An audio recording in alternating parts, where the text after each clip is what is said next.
¿Qué tal amigos? Buenos días. Nuevamente aquí transmitiendo desde Radio Seguridad y TV Seguridad, cuidando lo que amas y te queremos ver seguro. Y hablando de seguridad, pues hoy es un día que es obligado para todos tocar el tema de Bolivia. Pero, pero antes quiero retomar el trabajo que hicimos el día viernes 8 de noviembre de 2019, donde nos dimos una vuelta por la avenida José María Pino Suárez, esquina con República de El Salvador, donde visitamos ese lugar porque hace 500 años, 500, se realizó ahí una reunión, un encuentro entre nuestro emperador Moctezuma Xocoyotzin y el invasor Hernán Cortés. Mucho tiempo se manejó como el conquistador, pero analizando los detalles de ese encuentro y de ese acto que vino a hacer aquí Hernán Cortés, pues la palabra conquistador no le queda, porque lo hizo mediante artimañas, mediante engaños, nunca actuando de frente, como lo haría cualquier, no sé, cualquier soldado en aquel tiempo, ¿no? Cualquier militar en aquel tiempo, cuando la honra, el orgullo, el honor, la lealtad eran valores que pesaban en la actitud, en la vida, en la vida de los países, de los imperios, de las naciones. Siempre ha habido corrupción, siempre ha habido deslealtad, siempre ha habido traiciones, siempre. Pero una cosa es que ahora lo quieran nombrar como conquistador y otra cosa es que haya tenido la actitud, la fuerza de ser un conquistador.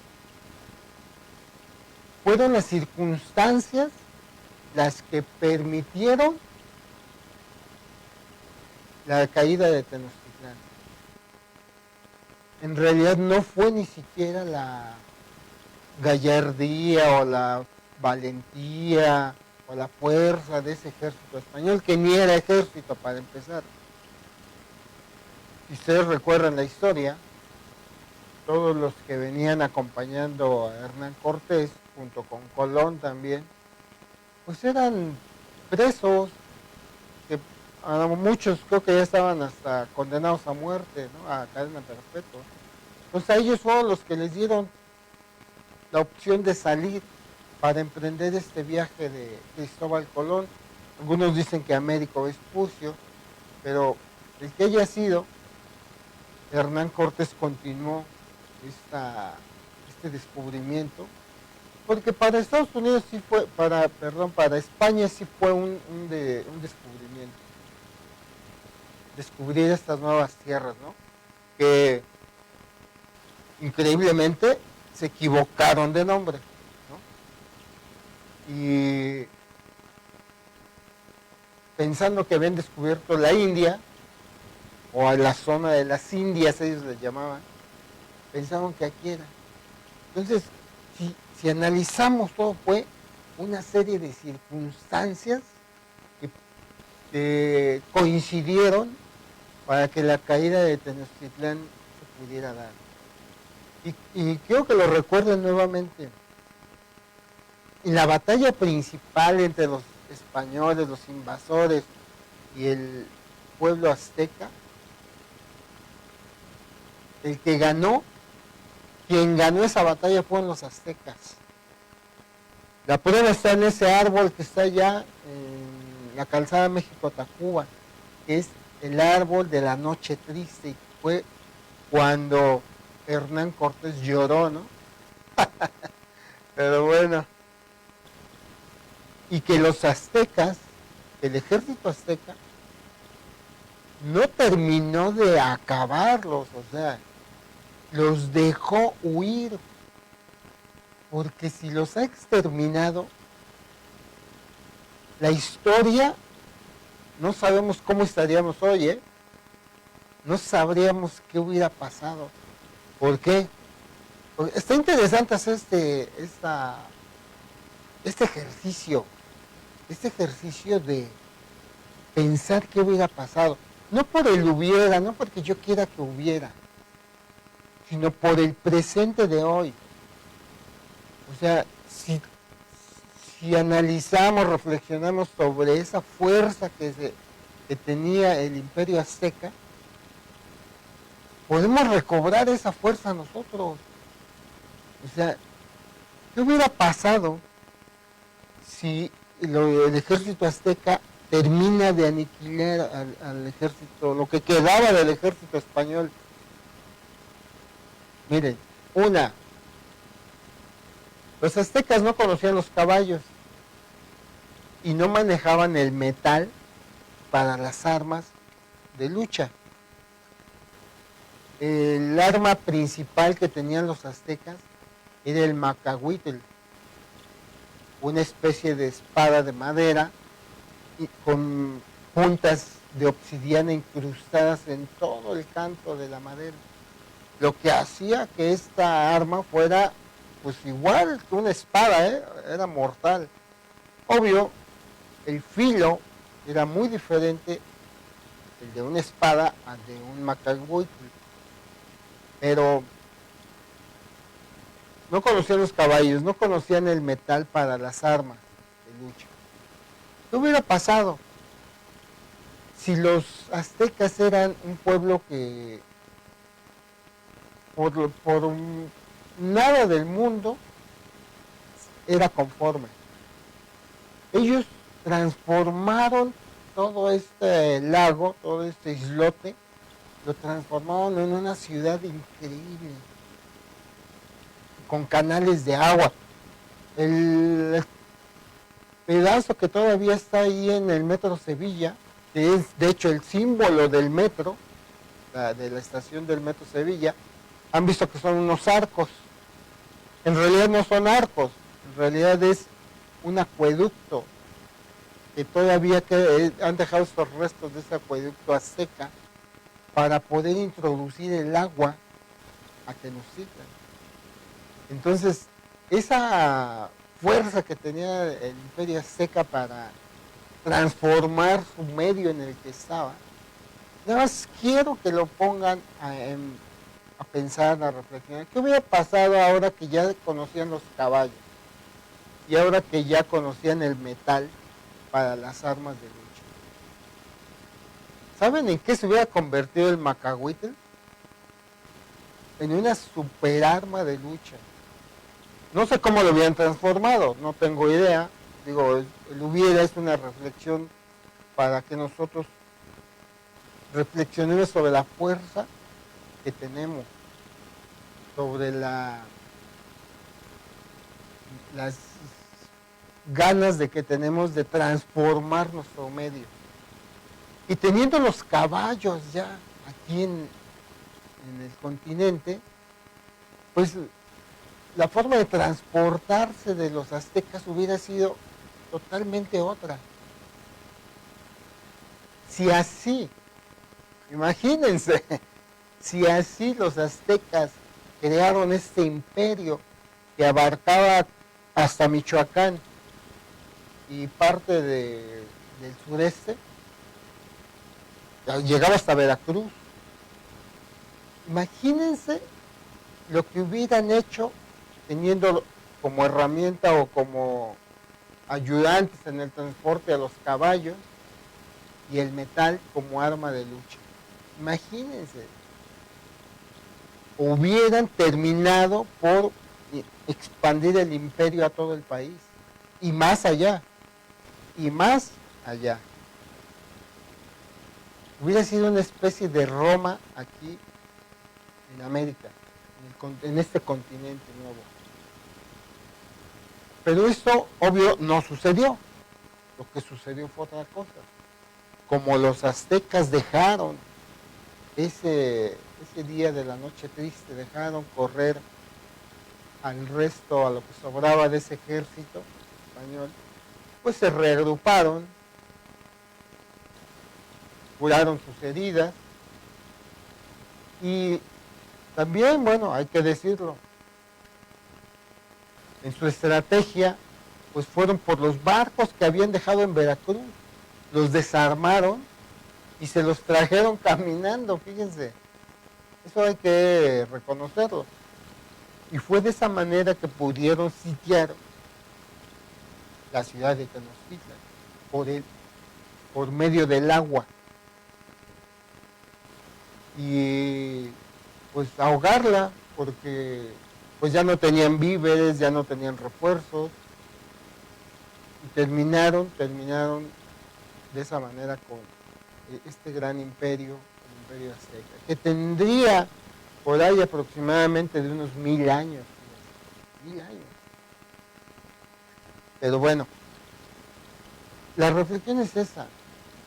En ese momento perdimos esa oportunidad de seguir transformando este medio. Pero hoy la volvemos a tener.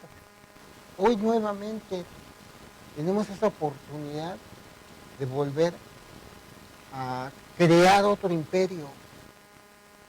Y yo sé que es dificilísimo, dificilísimo, pero no es imposible. Tenemos muchas fuerzas en contra, otras tantas a favor, pero lo importante es que tenemos el espíritu de aquellos pueblos. Porque no me van a decir que ustedes se sienten españoles o se ven cara de españoles, ¿no? O sea, la verdad, miren, hay que vernos al espejo y estamos más morenos, más oscuros de piel que nada. Y los aztecas, esa era una de sus características, el color de cobre de su piel. Entonces nosotros, aunque querramos sentirnos españoles, les digo una cosa, o sea, somos más aztecas que españoles. Estamos mezclados, yo lo sé, pero tenemos más sangre azteca. ¿Por qué? Pues porque obvio ellos no se querían mezclar. Los españoles se mezclaron una de dos. Por su lascivia, sí, pues por el deseo de abusar de las indígenas o de las aztecas, de los pueblos, de las mujeres de los pueblos autóctonos de aquí. O ese deseo desenfrenado que eran en realidad, debieron de haber sido violaciones. Entonces, por esa razón se mezclaron. Y a lo mejor uno que otro, que no tuvo a mal reconocer la belleza de, pues a lo mejor hasta de los varones o de las mujeres y mezclarse con ellos. Pero ¿cuántos serían de eso? Uno entre 1000, porque seguramente en la sociedad de aquel tiempo relacionarse con un autóctono hubiera sido la peor vergüenza que hubieran tenido. Entonces la única manera de que se mezclaron ellos con nosotros fue así, o por medio de violaciones, o muy salpicadamente. Entonces, ¿cuánto tenemos nosotros de español? ¿El 1, el 5%? Échenle más, el 10%. Y si quieren, ahí les va el IVA, ¿no? El 16%, pero no creo que más, ¿eh? No creo que más. O sea, nosotros, casi toda nuestra sangre es sangre azteca. O sangre autóctona, para decirlo correctamente, porque no solamente fue un pueblo, un imperio, fueron varias tribus, varias culturas, los tarascos en Michoacán, a los cuales, hay que hacer la anotación, a los cuales el Imperio Azteca nunca les pudo ganar, ¿eh? Es un detallazo. O sea, los aztecas nunca pudieron con los tarascos. Y dentro de lo que he estudiado, los tarascos tenían una técnica muy ingeniosa, era hacer unas bolas de fuego, como especie de caucho, no sé, de algo material que prendía fuego. Y esas bolas las aventaban como si fuera boliche, ¿no? Entonces, pues obvio que desorganizaban las filas del ejército azteca. Y ahí es donde en esa desorganización, pues ya no había la misma cohesión o la misma fuerza para poder derrotar a los tarascos, que también eran duros, ¿eh? De hecho, todas las tribus, todos los pueblos, las culturas de México, pues han sido duras, o sea, no crean que porque no tenían un imperio tan grande, no hayan sido duras. Los tlaxcaltecas, que fueron los que se unieron con los españoles, hay la historia del gran peleador tlaxcalteca, o sea, un hombre súper grande, o sea, en tamaño, en estatura. Era tan fuerte y tan hábil que hasta amarrado lo ponían a luchar contra otro. Y es toda una historia súper interesante la de este tlaxcalteca. Tiene un nombre especial, ahorita lo busco, se los comento. Pero bueno, este trabajo que hicimos el viernes, quise rememorarlo ya un poco más extendido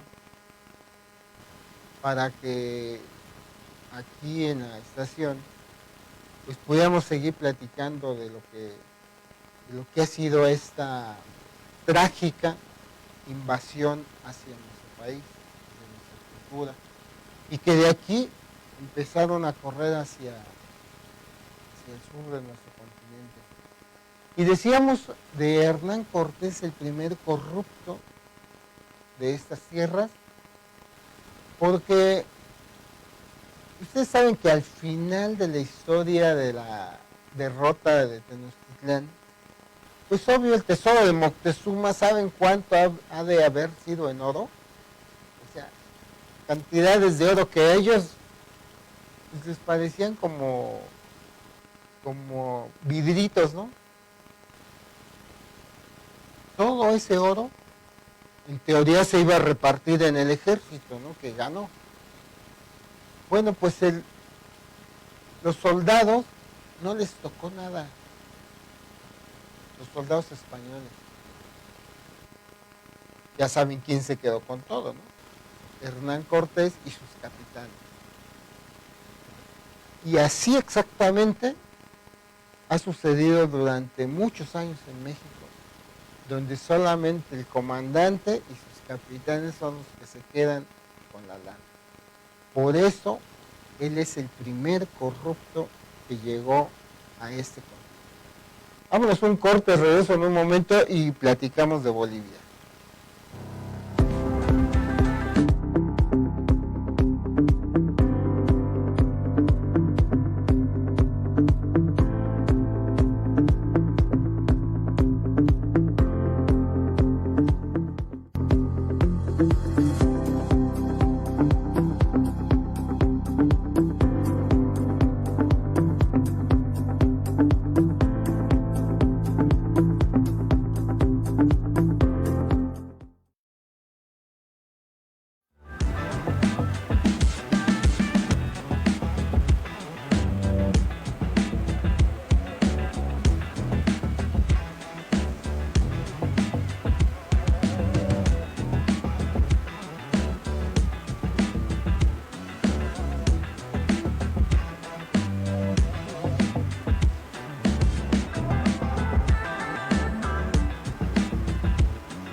Bueno amigos, vamos a tocar el tema hoy como corresponde a los lunes de política, hablar de este suceso en nuestro país hermano que es Bolivia, de esta, pues, ¿cómo se le puede llamar? De esta ruptura de la legalidad que ha ocurrido en ese país y que a todos, a ti y a mí, nos debe de preocupar, ¿eh? Que no es nada más decir que las cosas sucedieron allá. Hay una realidad que ya no podemos, primero negar, a la otra ignorar y tampoco podemos echar para atrás. Esas tres cosas. Esta nueva realidad es una globalización que tarde o temprano iba a llegar. Hoy ya está presente. Se vino gestando poco a poco y yo digo que fue a través o gracias al Internet. Esta globalización se pudo acelerar cada vez más. Al grado de que todo lo que suceda en cualquier punto, en cualquier lugar de este planeta, se sabrá inmediatamente. E inmediatamente podemos opinar. Y nosotros, pues obvio que lo vamos a hacer, porque como les decía, o sea, esto es algo que a ti y a mí nos debe de preocupar. ¿Por qué? Porque quiere decir que aún la justicia y en este caso la democracia, que es el estilo de gobierno que se ha dado por elegir en muchos o en la mayoría de los países, se está rompiendo en este país, en Bolivia. Y quiero antes que todo leer el comunicado oficial de la Secretaría de Relaciones Exteriores, que en realidad es la voz del gobierno de México. Entonces, vamos a leerla. Aquí tenemos, si se alcanza a ver por ahí, a ver si lo puedo montar. Ya. Okay. México, comunicado 394, Ciudad de México, 9 de noviembre de 2019. México expresa su preocupación por los acontecimientos en Bolivia. El gobierno de México, por conducto de la Secretaría de Relaciones Exteriores, expresa su preocupación y sigue con detenimiento los sucesos acontecidos en el Estado plurinacional de Bolivia. Para México la democracia es el único camino y sustituir dicho proceso por la fuerza y la violencia significa un retroceso. El gobierno de México exhorta al diálogo tal y como lo ha planteado el presidente Evo Morales. México reafirma su apego a los principios constitucionales de la no intervención y la solución pacífica de las controversias. Bueno, ese es el comunicado de la Secretaría de Relaciones Exteriores, que es la voz oficial del gobierno de México. Pero, ¿por qué debemos de estar preocupados tú y yo? Ustedes, no sé si recuerden, conozcan o hayan sabido de la dictadura de Pinochet allá en Chile. Esto es un ejercicio, fíjense bien, que hizo una de las potencias extranjeras, vamos a decirlo clara y llanamente, Estados Unidos. Y a lo largo de la historia de nuestro continente, muchos países han visto pues afectado su sistema político, su sistema de gobierno, sus gobiernos, los han visto afectados por ese tipo de fuerzas extranjeras. O sea, no son muchas, es una nada más. Ha querido entrar más países, ¿no? Por ejemplo, Rusia, que son eh, los dos actores de aquella Guerra Fría, ¿no? Donde el mundo se polarizó entre esas dos potencias. Pero a lo largo de la historia de nuestro continente ha sucedido eso en diferentes países. El problema es que esto afecta directamente al desarrollo de toda la región. Y no solo económicamente, o sea, lo económico es la parte, ¿cómo les puedo decir? La energía, la gasolina de toda la región. Pero el problema ahí es el pensamiento al que estamos sujetos. Y el día viernes yo cerraba la transmisión allá en calle José María Pino Suárez con pues, una declaración que a lo mejor no nos gusta a nosotros. No nos gusta bueno, de ninguna manera nos gusta, ¿no? Pero aún seguimos teniendo la mentalidad de esclavos. Tanto los conservadores como los liberales. La seguimos teniendo. Los conservadores, ¿por qué? Porque quieren que venga alguien que sí sabe, alguien que es fuerte, alguien que es de pedigrí, ¿no? Que venga a gobernar aquí a México. Y los liberales, ¿por qué seguimos teniendo la visión de esclavos? Porque no nos atrevemos a ser esa parte, esos personajes fuertes, de pedigrí, de conocimientos. O sea, nos sentimos acomplejados. Pensamos que el color de nuestra piel es un impedimento y nos da vergüenza. Y saben hasta el grado de que está comprobado esto de que nos da vergüenza. Ustedes sabían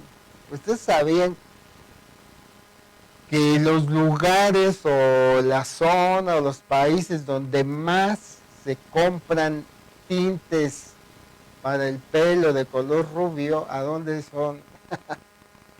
No es en África, no es en Asia, no es en Medio Oriente, es en Latinoamérica. En Latinoamérica es donde más se gasta dinero en tintes de color rubio. En Latinoamérica es donde más se gasta en procedimientos para aclarar la piel, el color de la piel, ya sean cremas o tratamientos completos. O sea, nos da vergüenza nuestro color. Y eso es ser esclavo. O sea, sigues teniendo vergüenza de ti mismo, te sigues sintiendo menos, te sigues sintiendo dominado. Los conservadores por una cosa, porque no se creen capaces, creen que necesitan la mano sabia, la mano fuerte, la mano firme de alguien extranjero, ¿no? Y nosotros porque creemos que no podemos, pero los dos seguimos teniendo ese pensamiento, esa mente de esclavo. Entonces, ese es el problema que está sucediendo en Bolivia ahorita, nuevamente. ¿Qué sucedió? Así vamos a contarlo pues, anecdóticamente, ¿no? ¿Qué es lo que sucedió? Bueno, pues se hacen elecciones, gana Evo Morales, el presidente actual, se impugnan los resultados porque dicen que hubo mano negra, que hubo tranza, ¿no? Bueno, la OEA, la Organización de Estados Americanos, que es una especie de ONU local de América, recomienda al gobierno boliviano que haga unas nuevas elecciones. Y entonces el presidente Evo Morales dice, sí, está bien, que se hagan las nuevas elecciones. Pero más aún, a pesar de eso,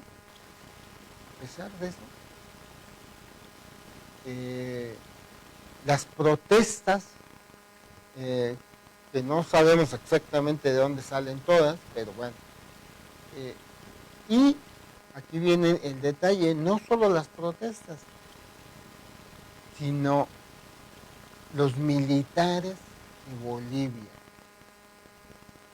¿A qué suena eso? ¿No les parece que suena como a Chile hace muchos años? ¿O Argentina hace muchos años? Que los militares se dan valor. ¿Y saben para qué se dan valor? Para exigirle la renuncia a Evo Morales. En donde dice que un militar puede pedirle que se vaya a un presidente. En ningún lugar de su jurisprudencia, de su legislación castrense o de la Constitución de Bolivia, dice que los militares le pueden pedir que se vaya. La función de los militares no es pedir que se vayan los presidentes. La de ellos es obedecer. Fíjense bien el conceptazo. O sea, la característica principal de un militar es la obediencia, la lealtad,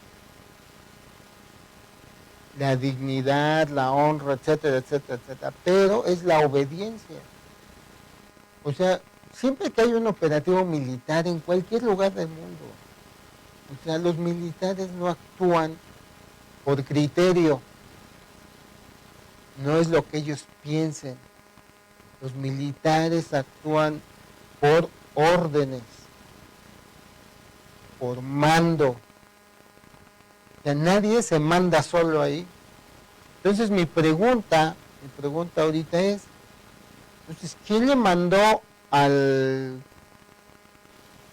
representante de las Fuerzas Armadas que le pidiera la renuncia a Evo Morales? ¿Quién le mandó? ¿Quién le dijo que lo invitara, ¿no? A que se fuera a otro lado. Que muy probablemente viene a México, porque va a pedir, o se le va a ofrecer asilo político. Pero ¿quién le dio fuerza a ese militar? Porque decimos militares, pero no. O sea, todos los militares obedecen una cabeza. A esa cabeza, ¿quién le dijo? ¿Quién le dio valor? ¿Quién lo cooptó? ¿Quién lo corrompió para que dejara de hacer sus funciones e hiciera otras? Entonces, ¿qué pasa con el concepto de esclavos que hace rato les decía? O sea, él también piensa que necesita que vengan alguien más fuerte, más alto, más güero, ¿no? Seguramente él sigue pensando como esclavo, porque necesita que le dirijan, que le digan lo que tiene que hacer. Evo Morales todavía él parece que él ya se quitó ese complejo. Lo han visto siempre con sus atuendos autóctonos. Él nunca lo ven de traje, pues, ¿cómo se puede llamar? Occidental, ¿no? O sea, de traje italiano, inglés o con corbata. Siempre lo ven con su saco, con sus grecas o sus dibujos de la cultura boliviana. Entonces eso quiere decir que él o ya se liberó o está en ese proceso, pero muy cerca de estar libre de esa esclavitud. Pero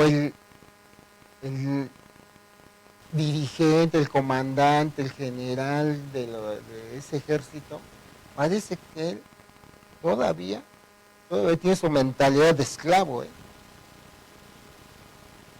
O sea, porque ¿de dónde saca fuerzas él? ¿Él por qué se toma ese papel? Pues obvio, porque tiene la fuerza de fuego, de armas. Pero entonces alguien le dijo a él, ¿no?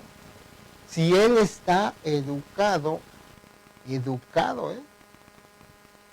Él lo que aprendió cuando entró al ejército, fíjense bien, el ejército tiene una característica importante, una forma es fantástica, y es que si tú entras de soldado raso, así de soldado raso, así es que vale a lavar los baños, pero cumples y cumples y obedeces y cumples y obedeces, vas ascendiendo y puedes llegar a ser general de división, que parece que en México, no me sé bien los grados, pero el general de división es el más alto, son las 5 estrellas. Pero bueno, puedes llegar hasta arriba. Entonces, este general que está liderando ahora este golpe de Estado, ¿dónde creen que empezó? Pues de soldado raso. Entonces, ¿qué aprendió? La obediencia, y fue subiendo y fue subiendo. Entonces, hoy, ¿por qué? ¿De dónde se atreve a hacer funciones que no le corresponden a él? Y el problema de esto, les decía, no es el dinero solamente, sino es nuestra mentalidad. Esta mentalidad no la podemos borrar aún todavía. A lo mejor falta mucho tiempo todavía, no lo sé. Pero sí quiero que esta es nuestra participación en este tema, ¿no? Que nos quitemos esa mentalidad de esclavo. No solo ellos, sino nosotros también. Que dejes de comprar tintes para el pelo color rubio. Que te dejes de hacer tratamientos para quitarte el color que te dio la naturaleza. En ese momento nos vamos a dar cuenta si ya empezamos a hacerlo. Vámonos al corte, regreso en un minuto, no se vayan. Esto es hoy lunes de política en ¿Qué pasará mañana?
Y bueno, pues estamos aquí para cerrar esta parte del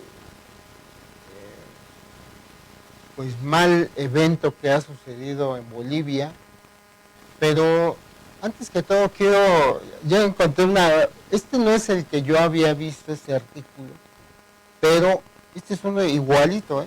Y este está del lunes 5 de mayo, en La Jornada, fíjense bien. Ser rubio o Barbie humana, la aspiración. Valeria Lukianova, resultados de cirugías estéticas. 5 de mayo de 2014. Un indicador del carácter racista de una parte de la sociedad mexicana es el uso extendido de tintes rubios para el cabello en un país donde la gran mayoría de su población es morena y de pelo, pues no es negro, nuestro pelo no es negro, es oscuro, ¿no? O castaño oscuro, pero bueno. Durante un recorrido por estéticas de la Ciudad de México se comprobó que al menos 7 de cada 10 personas se tiñen el cabello. Sobre todo mujeres, aunque también hay hombres, escogen tonos de rubio, cenizo u oscuro. Las principales razones, explicaron las encargadas de estos negocios, son que los tintes de ese color le ayudan a ver más delgada o aparentar menos edad, o porque llamas más la atención.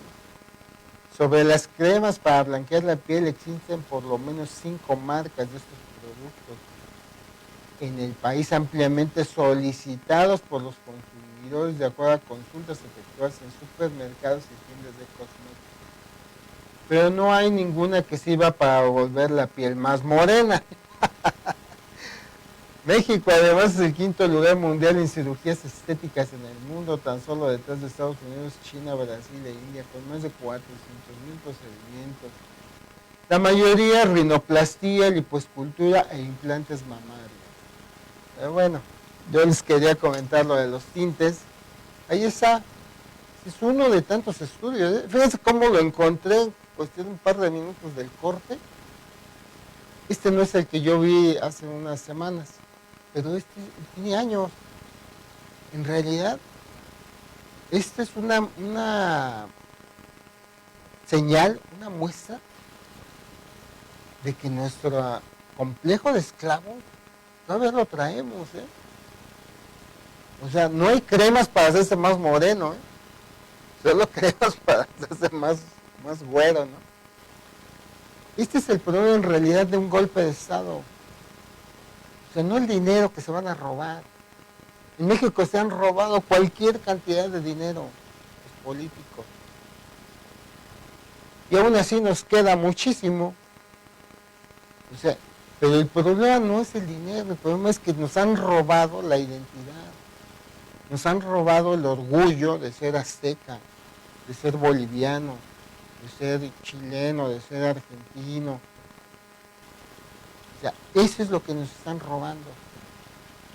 Y con un golpe de Estado es a fuerzas, Eso o te matan. Entonces, este es el verdadero problema de un golpe de Estado en Bolivia. Que hoy que la democracia está tomando otro auge, un nuevo auge, gracias a este nuevo gobierno que tenemos, y que ya lo hemos dicho, nosotros creemos que este gobierno no es perfecto, pero sí es la mejor opción, el mejor gobierno que hemos visto en muchísimos años, obvio después de el ingeniero Lázaro Cárdenas, ¿no? Que por ahí les debemos la biografía, después de a lo mejor de Benito Juárez, o de alguno otro, de Francisco y Madero, ¿no?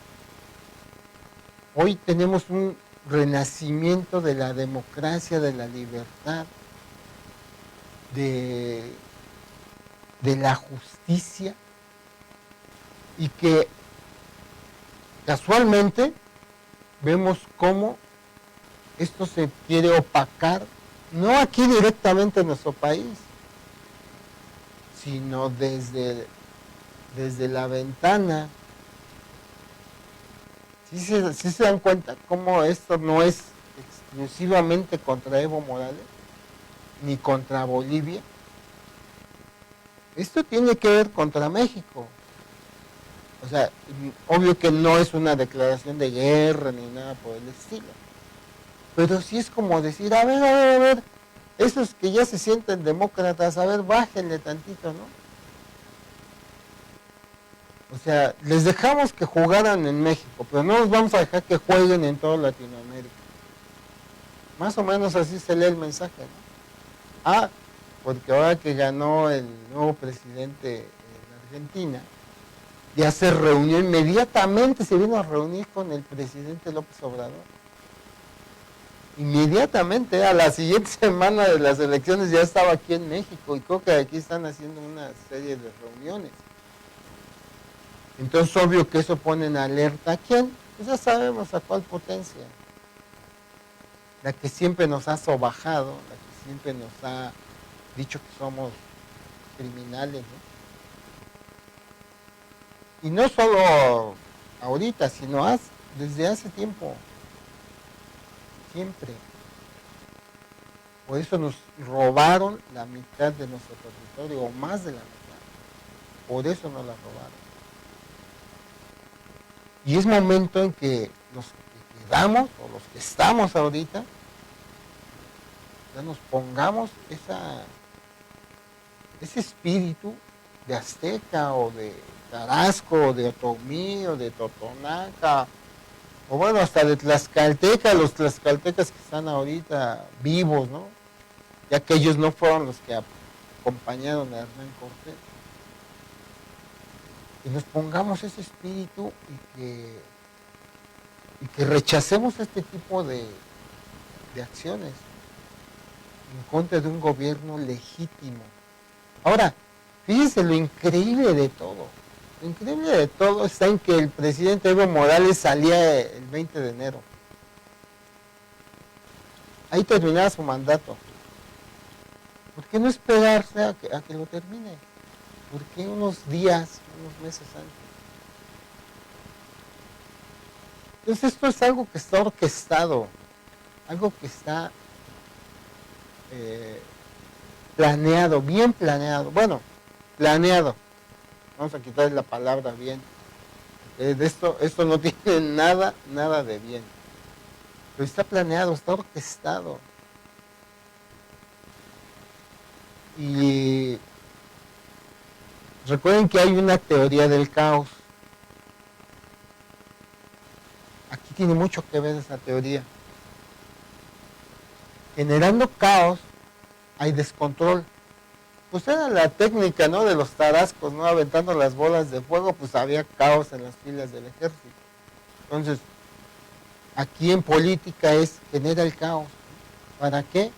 Para que no se puedan organizar. En México eso es lo que hay, una tendencia a generar el caos. Culiacán fue una de esas acciones. Generar caos para anular la gobernabilidad, para anular la organización del país como un todo fuerte y definido hacia dónde va. Porque no es solo la fuerza, sino también a dónde vas, cuál es tu línea. Ok, ya la vimos, pero eso es lo que se quiere evitar con este tipo de acciones como en Bolivia.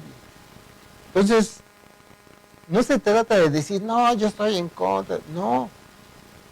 O sea, sí, pero eso no es lo importante, declararlo nosotros. Nosotros no somos nadie tan importante o de peso como para declararlo. Lo que tenemos que hacer nosotros es estar luchando en contra de ese complejo de esclavitud. Y eso es lo que van a querer implantar nuevamente con ese golpe de Estado. O sea, seguirnos manteniendo como esclavos. Entonces, pues yo les dejo de tarea este tema. Hoy les había prometido el tema de la plutocracia, pero resulta que me di de topes con el tema porque súper amplísimo, y decidimos prepararlo mejor para que este tema sí quede fijo, fijo en su memoria, pero también fijo en su vida. Es súper interesante y espero que nos acompañen en estos días, martes, miércoles, para seguir platicando de estos temas que tanta falta nos hace a todos los mexicanos y a todos los latinoamericanos. Bueno, pues les doy las gracias a Fede, a Luis que nos ayuda para este programa, sin ellos no se podría realizar. Y bueno, pues recuerden amigos, ¿qué pasará mañana? Pues solo lo que decidas el día de hoy. Si hoy dejas de ser esclavo, mañana vas a ser dueño de tu país. Si no, pues no. Hasta luego.